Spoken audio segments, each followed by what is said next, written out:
Bismillahirrahmanirrahim. Assalamualaikum warahmatullahi wabarakatuh.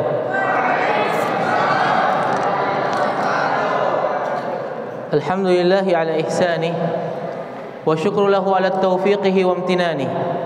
Wa asyhadu an la ilaha illallah wahdahu la syarika lah, da'iyan ila ridwanih. Wa asyhadu anna Muhammadan abduhu wa rasuluhu la nabiyya ba'dah. Segala puja dan puji hanyalah milik Allah Jalla Jalaluh, yang masih memberikan kepada kita nikmat iman, sehingga kita masih bisa beriman kepada Allah, masih bisa melangkahkan kaki-kaki kita di masjid Allah Subhanahu wa taala, masih bisa menggerakkan lisan kita untuk membaca ayat-ayat Allah, untuk membaca Al-Qur'an, yang mana kata Nabi alaihi salatu wassalam, Iqra'ul Qur'an fa innahu ya'ti yaumal qiyamati syafi'an li ashabihi. Bacalah Al-Qur'an, karena sesungguhnya Al-Qur'an akan datang pada hari kiamat sebagai syafi', sebagai penolong bagi orang-orang yang membacanya. Kita akan lanjut pembahasan kita kitab Tazkiratus Sami' wal Mutakallim fi Adabil Alim wal Muta'allim, yang mana kita baru saja menyelesaikan Muqaddimatul Musannif, dan insyaallah kita akan masuk ke bab Al-Babul Awal, bab yang pertama, yaitu yang membahas tentang fi fadlil ilmi wal ulama wa fadli ta'limihi wa ta'allumihi, yaitu pada bab keutamaan ilmu dan keutamaan ulama serta keutamaan mengajarkannya dan belajar. Di sini muallif mengatakan, qala Allah Ta'ala, yarfa'illahu alladhina amanu minkum walladhina utul ilma darajat. Qala Ibnu Abbas radhiyallahu anhuma, al-ulama fawqa al-mu'minina 100 darajah ma baina ad-darajataini 100 'am. Baik, ikhwatal iman, azzani Allah wa iyyakum. Allah mengatakan Allah akan mengangkat derajat orang-orang yang beriman. Ingat, mengangkat derajat orang-orang yang beriman dan juga mengangkat derajat orang yang berilmu di antara kalian di dunia apalagi di akhirat. Hadirin azani Allahu wa iyyakum. Allah Subhanahu wa taala itu telah menjanjikan derajat yang tinggi bagi orang-orang yang senantiasa beriman kepada Allah Subhanahu wa taala dan juga memiliki ilmu. Bukan berarti kita fobi dengan ilmu dunia. Ilmu dunia boleh, mubah. Al-mu'min kal bunyan yashuddu ba'dahu ba'dha. Seorang mukmin itu bagaikan bangunan yang akan menguatkan antara satu sama lainnya. Yang dimaksud di sini Allah mengangkat ilmu adalah ilmu agama. Bahkan para sahabat dahulu itu mereka membagi tugas masing-masing. Membagi tugas. Abu Hurairah radhiyallahu an, siapa Abu Hurairah? Ada yang tahu Abu Hurairah? Siapa namanya? Siapa? Abdurrahman bin Sakhr, atau merupakan perawi hadis. Pada zaman Nabi sallallahu alaihi wasallam, Abu Hurairah merupakan sahabat Nabi sallallahu alaihi wasallam yang banyak meriwayatkan hadis. Beliau fokus meriwayatkan hadis. Pada zaman Nabi ada yang bernama Abdullah bin Mas'ud. Beliau fokus mempelajari tafsir Al-Qur'an. Bahkan katanya Abdullah bin Mas'ud itu mengetahui semua tafsir Al-Qur'an. Kalau seandainya saja, kata Abdullah bin Mas'ud, dia mengetahui ada orang yang lebih paham dari dia tentang tafsir, beliau akan kejar kalau seandainya bisa dikejar dengan menggunakan kuda atau onta. Kemudian Khalid ibn Walid. Khalid ibn Walid itu dijuluki apa? Saifullah, pedangnya Allah. Beliau Khalid bin Walid ahli dalam perang. Thabit bin Thabit merupakan khatib Nabi alaihi salatu wassalam. Hasan bin Thabit merupakan seorang penyair. Abu Bakar As-Siddiq merupakan orang yang mengetahui tentang budaya, mengetahui tentang nasab. Hanya dilihat dari kaki orang, dia mengetahui nasab orang tersebut. Ikhwatal iman azani Allahu wa iyyakum.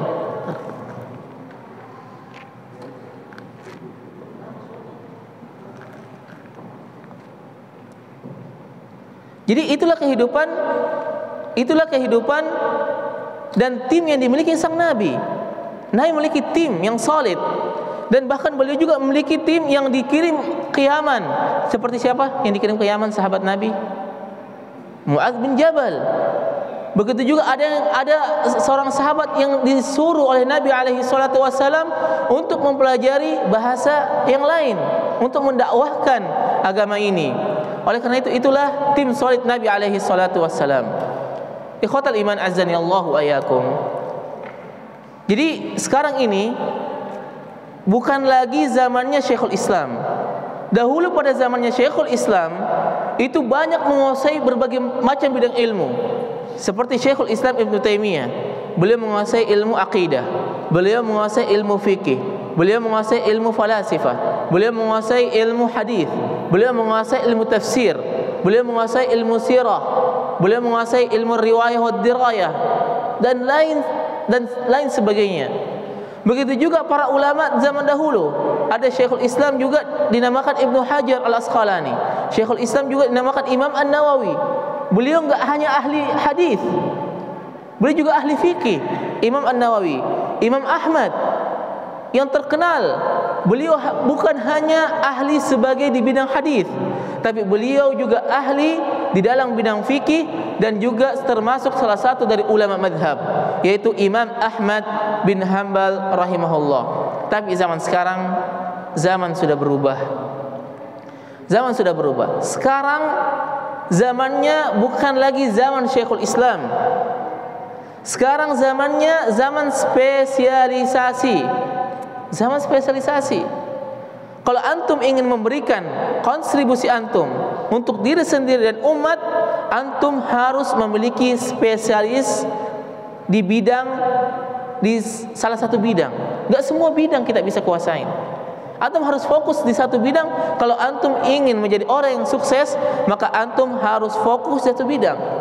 Misalnya, ini juga dinasihati oleh beberapa ulama, beberapa dosen kami dahulu di Madinah. Beliau mengatakan bahwa sekarang ini kita ini bukan lagi zamannya Syekhul Islam. Jadi kita zamannya antum pilih dari sekarang apa spesialis yang antum ingin tekuni. Anda mintanya, misalnya dalam ilmu Al-Quran. Ilmu Al-Quran juga banyak cabangnya. Ada ilmu qiraat, ada ilmu tafsir, kemudian ada juga ilmu tajwid dan lain sebagainya. Antum harus menguasai, antum harus memilih salah satu dari bidang. Ada juga misalnya di ulum syariah. Di sana ada spesialis fikih. Di sana ada spesialis usul fikih. Di sana ada spesialis fikih muamalat dan lain sebagainya. Begitu juga lughah dan semua bidang ilmu. Kita harus fokuskan satu ilmu karena waktu itu sangat sempit dan ilmu sangat luas. Ikhwatal iman azani Allahu wa iyyakum.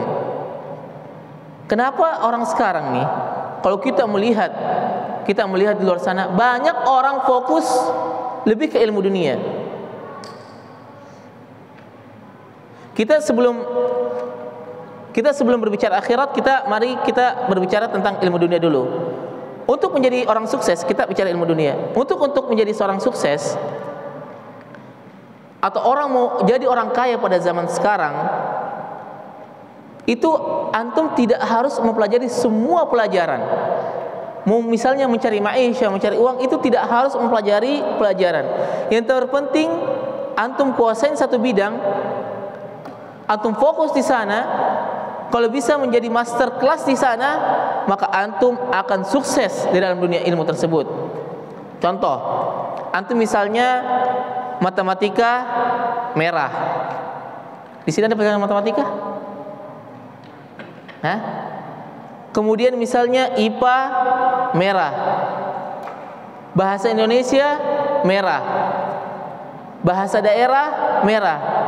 Tapi antum lancar bahasa Inggris, ini kita bicara ilmu dunia ya. Kira-kira hidup antum lancar bahasa Inggris, antum ahli dalam bahasa Inggris, Antum tahu intonasi katanya, cara ngobrolnya. Kira-kira antum bisa nggak untuk mencari uang dari bahasa Inggris? Bisa. Bisa mengajar, bisa membuka les, bisa menjadi penerjemah, bisa menjadi tour leader.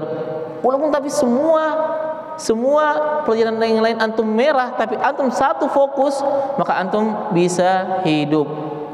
Ikhwatal iman, azani Allahu wa iyyakum. Makanya kata para ulama itu fa'alaika bitakhassus. Maka hendaklah kalian itu mengkhususkan diri untuk mempelajari ilmu yang antum ingin tekuni. Kemudian mari kita masih bersama surat Al-Mujadilah ayat 11. Jadi yarfa'illahu alladhina amanu minkum walladzina utul ilma darajat. Allah mengangkat orang-orang yang beriman di antara kalian dan mengangkat orang-orang yang memiliki ilmu beberapa derajat.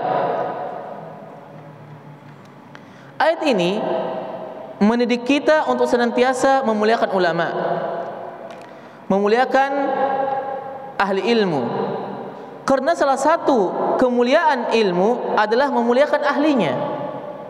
Salah satu cara memuliakan ilmu adalah dengan memuliakan ahli ilmu tersebut.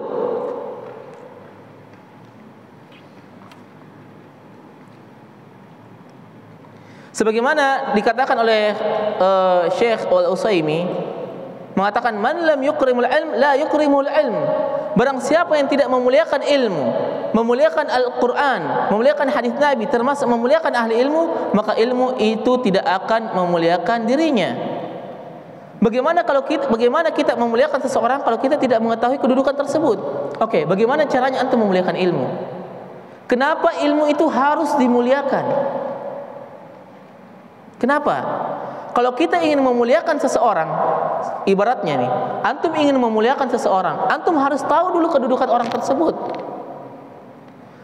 Jadi kita harus tahu, misalnya bayangkan antum misalnya di bis atau duduk di kafe misalnya, di kafe Al-Fayyad misalnya. Tiba-tiba ada orang biasa datang, duduk juga dengan menggunakan baju biasa.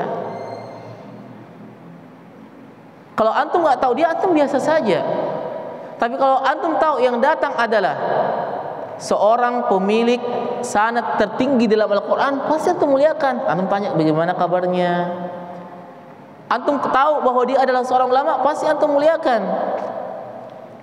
Jadi di sini itu penting sekali untuk memuliakan ilmu. Baik.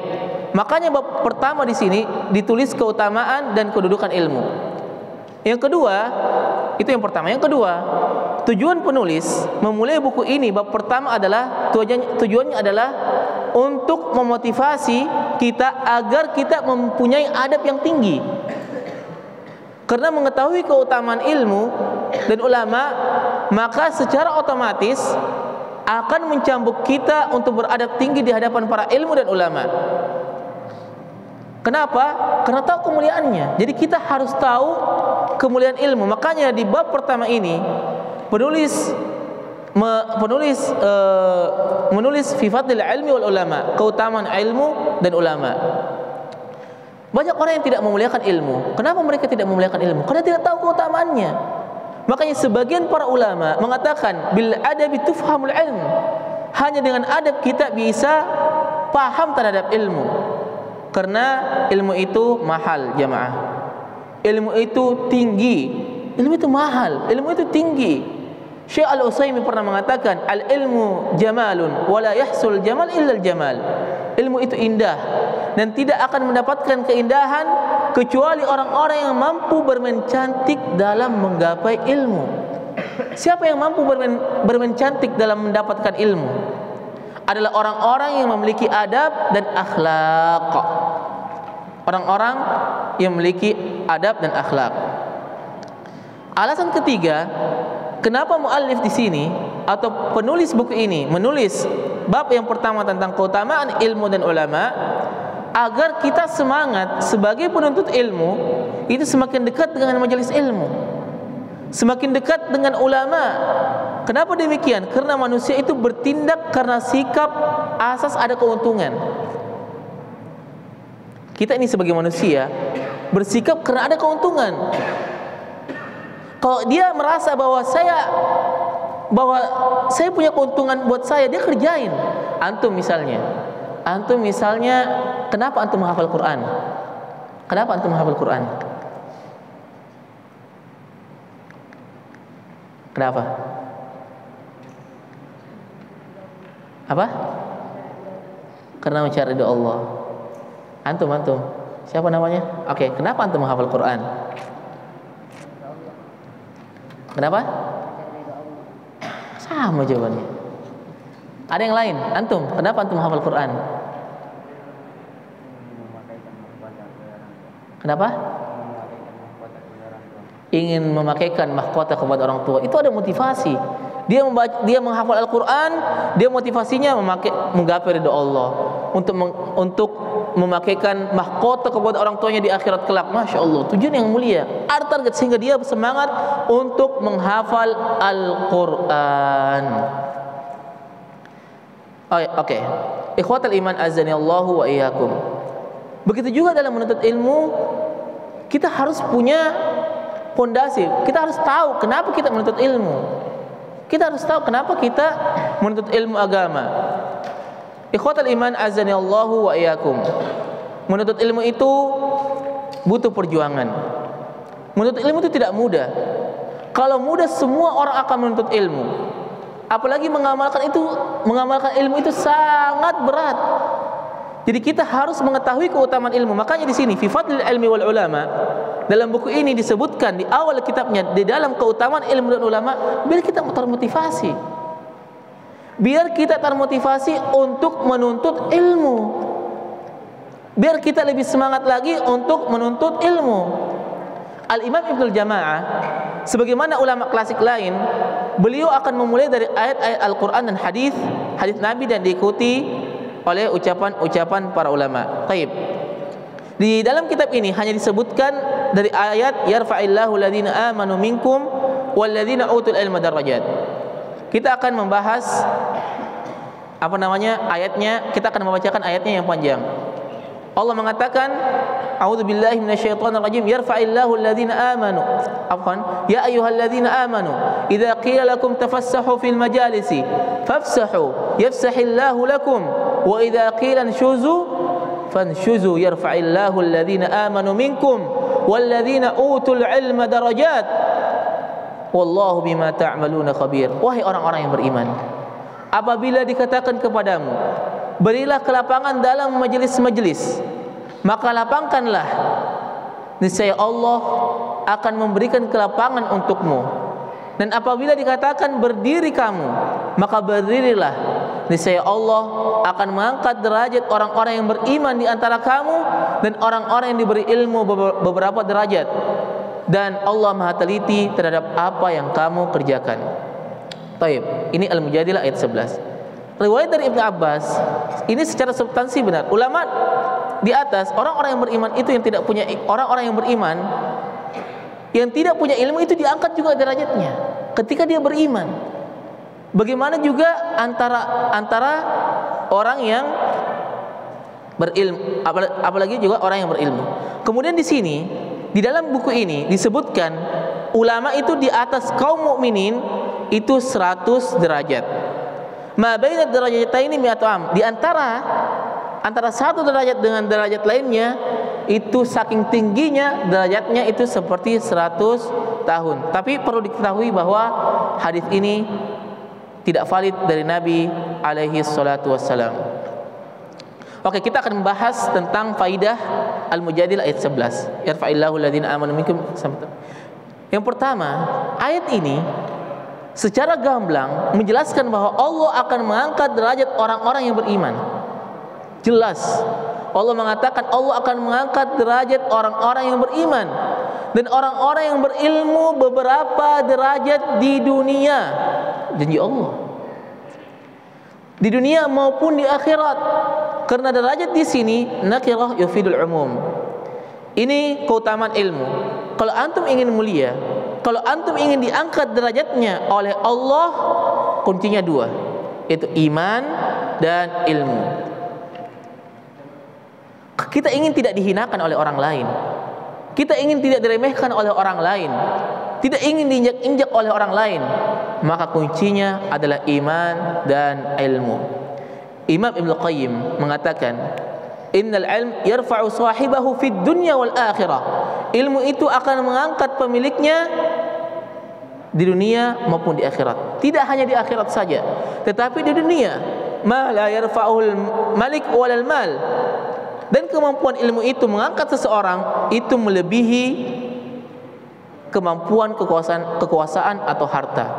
Kalaupun harta atau kekuasaan seseorang itu modalnya hanya di dunia, tapi ilmu itu Allah akan mengangkat di dunia dan di mana? Di mana? Di akhirat. Ikhwatal iman, azani Allah wa iyyakum. Sufyan Ats-Tsauri mengatakan, "Man arada ad-dunya wal akhirah fa 'alaihi bi talab al-'ilm." Barang siapa yang ingin mendapatkan dunia dan akhirat, dia harus menuntut ilmu agama. Dia harus menuntut ilmu agama. Kalau ingin mendapatkan dunia dan akhirat, maka dia harus menuntut ilmu agama. Dalam ucapan Sufyan Ats-Tsauri juga dikatakan, inna hadzal hadits izzun faman arada ad-dunya wajadaha wa man arada bil akhirah wajadaha. Sesungguhnya hadis, maksudnya menuntut ilmu itu adalah kemuliaan. Menuntut ilmu hadis adalah kemuliaan. Barang siapa yang ingin dunia dengan ilmu tersebut, maka dia akan mendapatkannya. Barang siapa yang ingin akhirat, dia akan mendapatkannya. Makanya keliru orang kalau mengatakan masuk pondok mau makan apa, besok kalau masuk pondok mau kerja apa. Itu sebagian orang katakan seperti itu. Antum nih mau masuk pondok mau kerja apa lulus dari pondok? Emang orang dari pondok bisa cari uang?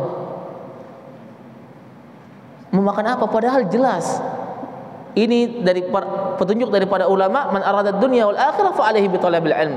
Yang dimaksud dengan talabil ilm adalah ilmu agama. Ikhwatal iman, azani Allah wa iyyakum. Saya akan menceritakan kisah Muhammad bin Abdurrahman Al-Auqas. Ada yang pernah mendengar?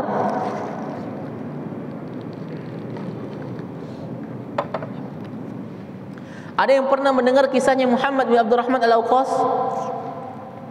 Muhammad bin Abdurrahman bin Al-Auqas itu punya kelainan di leher. Dia punya cacat di leher. Posturnya itu ada masalah di lehernya, dan di pundaknya itu ada masalah, nempel mungkin. Ibunya perhatikan anak ini, masih kecil nih anak. Ibunya berpikir, ini anakku rentan nih, rentan dibully orang, rentan dihinakan orang. Kenapa? Karena fisiknya tidak sempurna. Jadi ibunya kasih wejangan ketika masih kecil. Ya bunayya, wahai anakku, la takun fi majlisi qaumin illa kunta madhukun minhum mashhurun bih. Tidaklah kamu berada di sebuah majelis, di sebuah tempat nongkrong, di sebuah tempat ngumpul, kecuali kamu akan menjadi bahan jokes atau bahan bulian. Percaya sama ibu, katanya. Kamu tuh kalau ngumpul sama teman pasti kamu dibully karena cacat.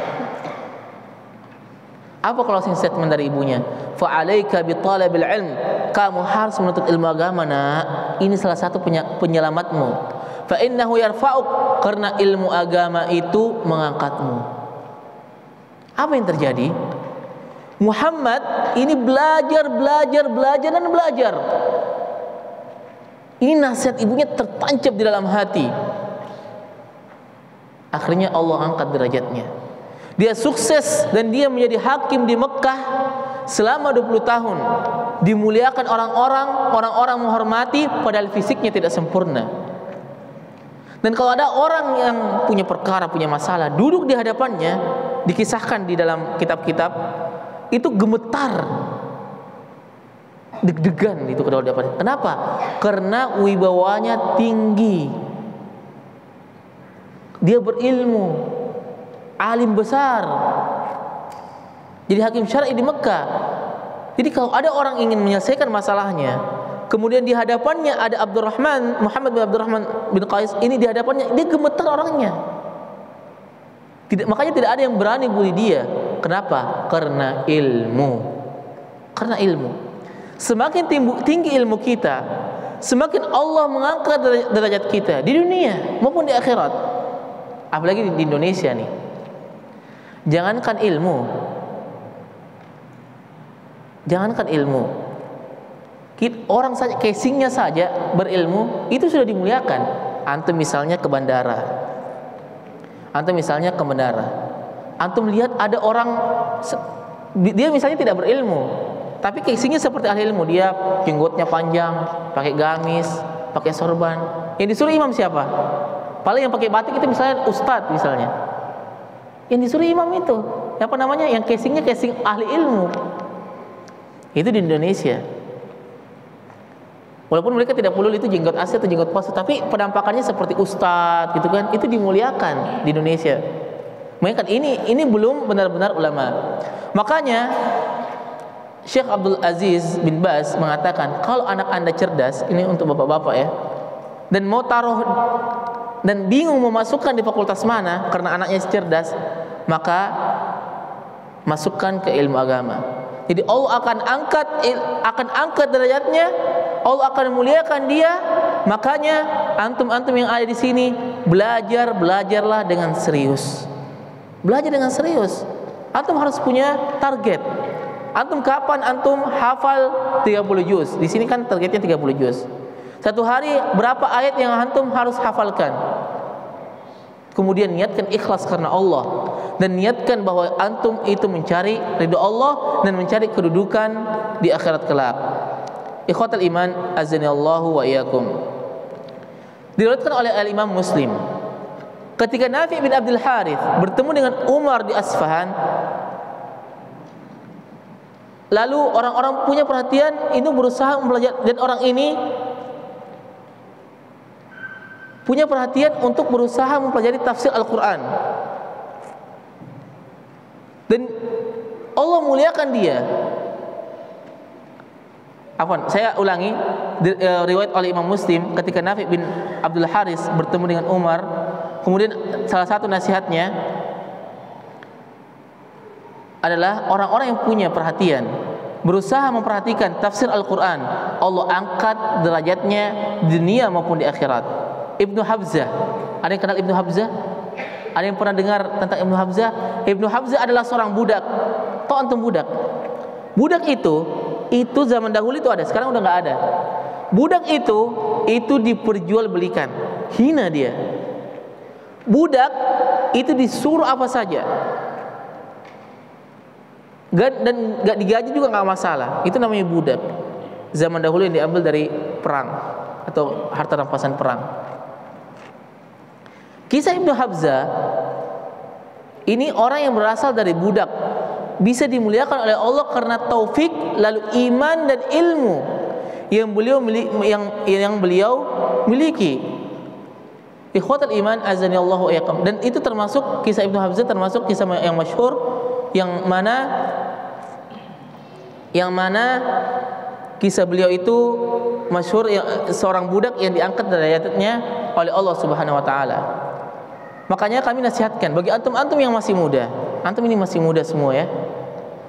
Karakter anak muda itu pengen eksis. Betul atau tidak? Pengen dapat panggung.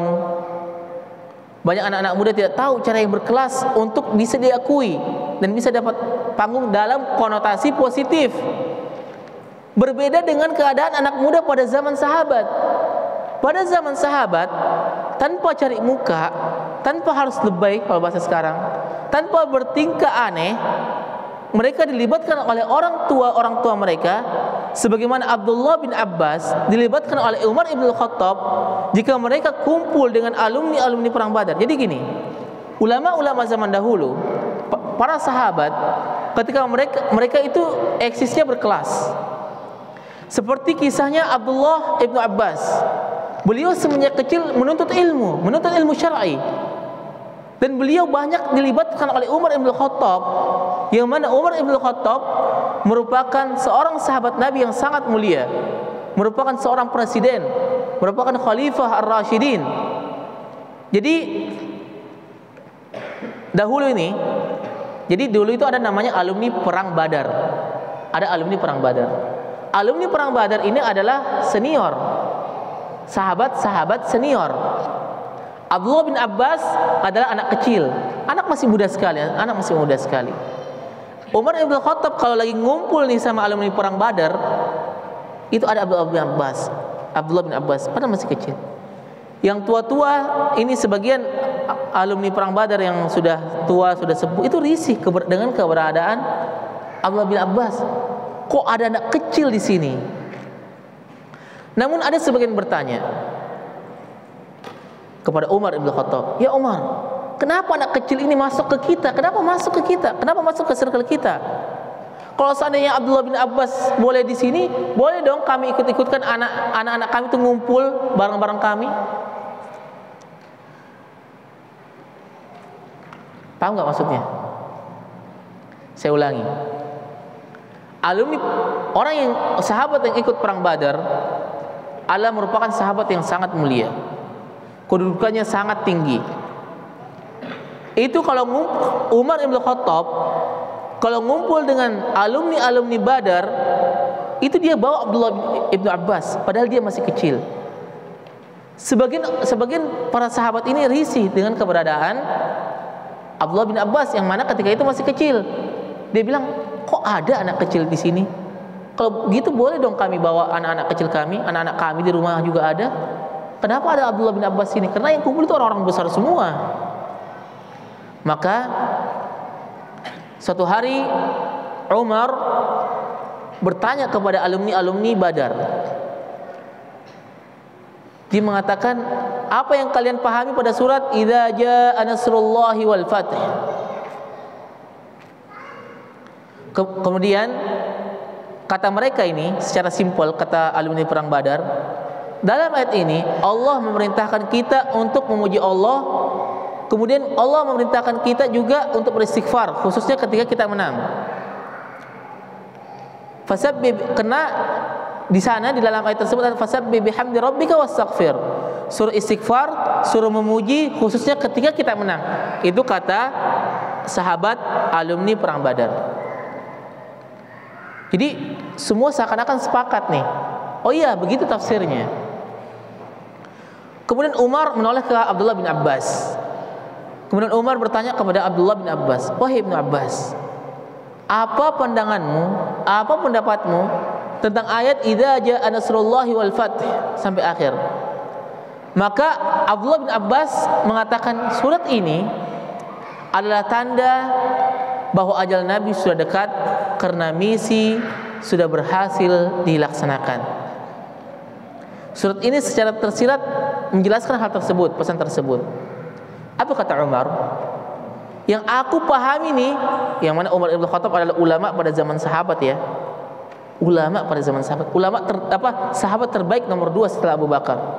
Apa kata Umar? Yang aku pahami seperti yang anak kecil pahami dalam ini Yang aku pahami seperti yang anak kecil pahami ini. Dalam riwayat sekarang kalian paham kan kenapa anak kecil ini duduk sama kita semua? Kenapa? Karena ilmunya. Jadi ilmu itu buat orang diakui. Ikhwatal iman, azani Allahu iyyakum. Kalau antum pengen diakui, jadilah diakui secara berkelas. Sekarang orang pengen diakui dengan banyak orang melakukan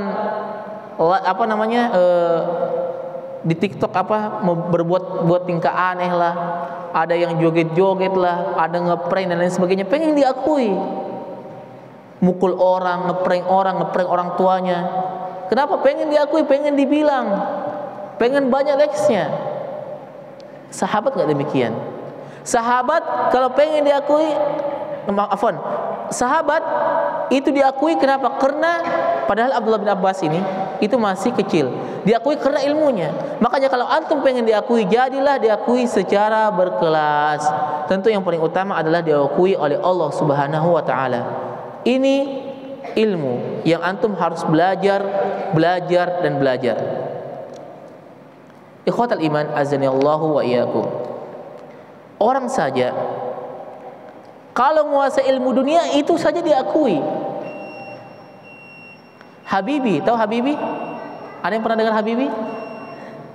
Dia spesialis dalam masalah apa Habibi? Hah? Dalam apa? Dalam pesawat. Dia diakui ilmu dunia. Bagaimana dengan ilmu akhirat? Oleh karena itu, karena ulama tahu, ulama zaman dahulu tahu tentang keutamaan ilmu ini, maka mereka habis-habisan all out di dalam menuntut ilmu. Sebut saja Ibnu Jauzi. Ibnu Jauzi pernah mengatakan kepada anaknya, bi'tu darain wa anfaqtu thamalaha li talabil ilm wa lam yabqa syai' minal mal. Saya sudah ngejual 2 rumah dan saya pakai uang yang saya pakai untuk jual rumah itu untuk menuntut ilmu. Sampai suatu saat itu saya tidak memiliki harta sedikit pun. Nah, katanya, bapak ini, kata Ibnu Jauzi, tidak pernah hidup terhina, nak. Selama bapak hidup menuntut ilmu, rezeki itu ada saja, kata Ibnu Jauzi kepada anaknya. Dan bapak ini tidak pernah utus orang untuk minta-minta sama orang. Hidup bapak ini lempeng saja. Karena wa may yattaqillah yaj'al lahu makhraja. Dan barang siapa yang bertakwa kepada Allah, maka Allah akan memberikannya jalan keluar. Ikhwatal iman, azanallahu wa iyyakum. Jadi kita lanjut. Ibnu Jauzi kemudian mengatakan, ma dalla abika fi talabil ilm qat. Bapakmu tidak pernah terhina selama menuntut ilmu sedikit pun. Oleh karena itu, kesimpulannya, karena sudah masuk waktu Isya, sudah masuk Ustaz ya? Hah? Masuk. Karena sudah masuk waktu Isya, intinya antum jika ingin dunia fa'alaika bil ilm, kalau ingin akhirat juga fa'alaika bil ilm. Mulai sekarang catat, hafalkan, murajaah. Banyak orang hanya mencatat saja tapi lupa untuk murajaah pelajaran-pelajaran yang sudah dicatat. Ingat, ilmu murajaah itu lebih penting daripada menambah ilmu. Antum murajaah Al-Qur'an itu lebih penting daripada menambah. Antum tambah tapi tidak murajaah juga hilang. Oleh karena itu, mari kita senantiasa meminta pertolongan kepada Allah agar Allah senantiasa menolong kita di dalam menuntut ilmu. Mudah-mudahan yang sedikit ini bermanfaat. Subhanakallahumma bihamdik, asyhadu an la ilaha illa anta, astaghfiruka wa atubu ilaik. Wassalamualaikum warahmatullahi wabarakatuh.